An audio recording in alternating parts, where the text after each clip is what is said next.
बाबा साहब अम्बेडकर के नाम से विख्यात डॉक्टर भीमराव रामजी अम्बेडकर जो राजनीतिज्ञ भी थे, इसके साथ साथ समाज सुधारक भी थे। इसके साथ ही उन्हें भारत के संविधान के पिता के रूप में भी देखा जाता है। आज उनकी जयंती के अवसर पर उत्तर प्रदेश कांग्रेस कमेटी के मीडिया संयोजक ललन कुमार आज गांव-गांव जाकर बख्शी के तालाब विधानसभा में गांव-गांव जाकर उनके मूर्ति पर माल्या अर्पण कर रहे हैं। इसके साथ ही लोगों को ये संदेश दे रहे हैं कि जो भारत के संविधान के पिता हैं यानी कि डॉक्टर भीमराव अंबेडकर के दिशा निर्देशों का पालन करें, उनके पथ पर चलें। इस वक्त हमारे साथ बातचीत करने के लिए मौजूद है उत्तर प्रदेश कांग्रेस कमेटी के मीडिया संयोजक ललन कुमार। तो आइए चलते हैं, उनसे बातचीत करते हैं और जानते हैं कि आखिर अम्बेडकर जयंती के अवसर पर अम्बेडकर जी के किन उसूलों को आप लेकर आगे बढ़ना चाहते हैं। देखिए, आज बाबा साहब का 130वां जन्म दिवस है, लेकिन कोरोना जैसे महामारी का दौर चल रहा है, इस वजह से हम लोग अच्छे से नहीं मना सकते हैं। लेकिन फिर भी जो उनको हमारे अंदर जो उनके प्रति श्रद्धा है, जो हमारे देश के लिए उन्होंने किया है अपना, उनका जो योगदान रहा है, उन्होंने संविधान के जरिए पहले कानून मंत्री बने, फिर संविधान के जरिए जो हम सबको जीने खाने का अधिकार दिया, जो हमारा मौलिक अधिकार है वो उन्होंने दिया है। उनको हम लोग दिल में रखते हैं, दिल में मानते हैं। तमाम राजनीतिक पार्टियां हैं, आप सब जानते हैं, पूर्व प्रधानमंत्री पंडित जवाहरलाल नेहरू जो हमारे देश के प्रथम प्रधानमंत्री थे, और बाबा साहब कानून मंत्री थे, और इन्होंने संविधान दिया देश को। बाकी जितनी भी राजनीतिक पार्टियां हैं, सब बाबा साहब के नाम पे अपना दुकान चला रहे हैं। एक कांग्रेस पार्टी एक ऐसी पार्टी है, हम सब बाबा साहब को दिल में रखते हैं, सोचते हैं। आज देखिए, भारतीय जनता पार्टी की सरकार है उत्तर प्रदेश में, तमाम ज़िलों में बाबा साहब की प्रतिमाओं को तोड़ा जाता है। बाबा साहब की प्रतिमाएं के ऊपर छत नहीं है, लेकिन सरकार छत भी बनवाने का काम नहीं कर रही है। लेकिन अगर आप बात करेंगे तो किसानों को ज़मीन हड़पने का काम करेंगे और हड़प करके गार्डन ज़रूर बनाएंगे। लेकिन बाबा साहब के ऊपर जिन्होंने लाखों लोगों को, करोड़ों लोगों को छत दिया, उनको जीने का अधिकार दिया, लेकिन आज उनके ऊपर छत नहीं है। कहीं कहीं पे ऐसे गांव हैं जहां आप विश्वास नहीं करेंगे, सही से प्रतिमाएं नहीं बनी हैं, और बनी भी है तो भाजपा के गुंडे उसको जा करके तोड़ते हैं। इसलिए इस तना सरकार को आज हम लोग एक संकल्प लें कि इस तना सरकार को उखाड़ करके फेंके। अभी कुछ पिछले गांव में मैं गया था, वहाँ पे कोई बता रहा था मैं गप्पू का भांजा हूँ, मैंने बोला भतीजा हूँ। तो मैं ये मानता हूँ कि मैं ऐसे गप्पू नाम को किसी को नहीं जानता, लेकिन मैं ये जानना चाहता हूँ कि क्या भारतीय जनता पार्टी का नेता कार्यकर्ता जो जनता को, गरीब को खून चूसने का काम कर रही है, क्या ऐसे लोग बाबा साहब की रखवाली करेंगे? नहीं। या ऐसे लोग कर सकते हैं रखवाली? नहीं।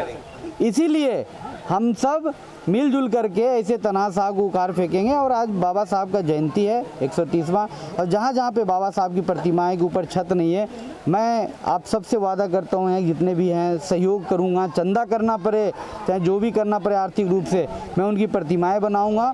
और आने वाले समय में थोड़ा सा हालात हमारे देश के सही हो जाए कोरोना से पहले, लोगों को स्वास्थ्य पे ध्यान देना है सबसे अति आवश्यक, क्योंकि सरकार स्वास्थ्य सुविधाएं दे नहीं रही। आप देख रहे हैं रोज़ाना कोरोना के मामले कितने बढ़ रहे हैं।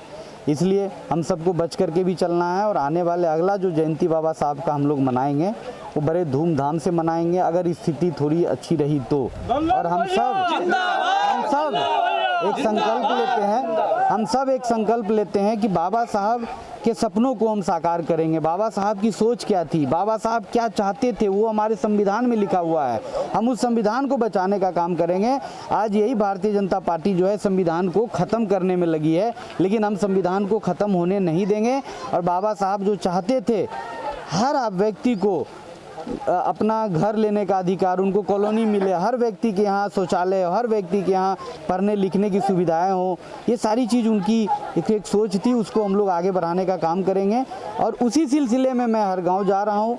आज मुझे लगता है 40-45 गाँव में जाना है, और बाबा साहब को याद करते हुए उनको पुष्पांजलि अर्पित कर रहा हूँ। और वहाँ के जितने भी हमारे साथी हैं, हमारे दादा हैं, हमारे कुछ युवा साथी हैं, कुछ हमारे माताएं एवं बहनें हैं, और साथ ही जो आने वाले 19 तारीख को पंचायत चुनाव है, उसमें मैंने आप सबसे अपील किया है कि 2 नंबर जो वार्ड है यहाँ से मीरा देवी जी हैं, जो अभय यादव जी की माता जी हैं, उनका झोपड़ी का निशान है, झोपड़ी के निशान पे भारी से भारी मतों से विजय बनाए। यहाँ की जनता से मैं अपील करता हूँ कि झोपड़ी के निशान पे विजय बनाइए, और जिनके पास फूस का मकान है उनको झोपड़ी बनवाने का काम किया जाएगा, पक्के का मकान बनवाने का काम किया जाएगा।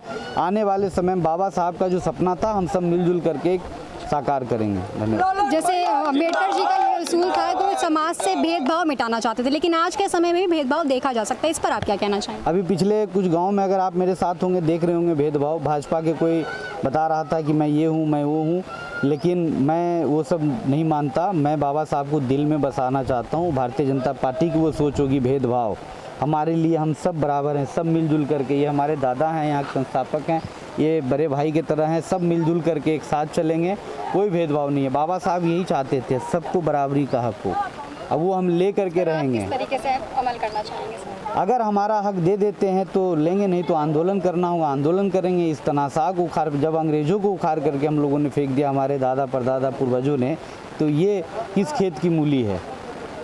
धन्यवाद।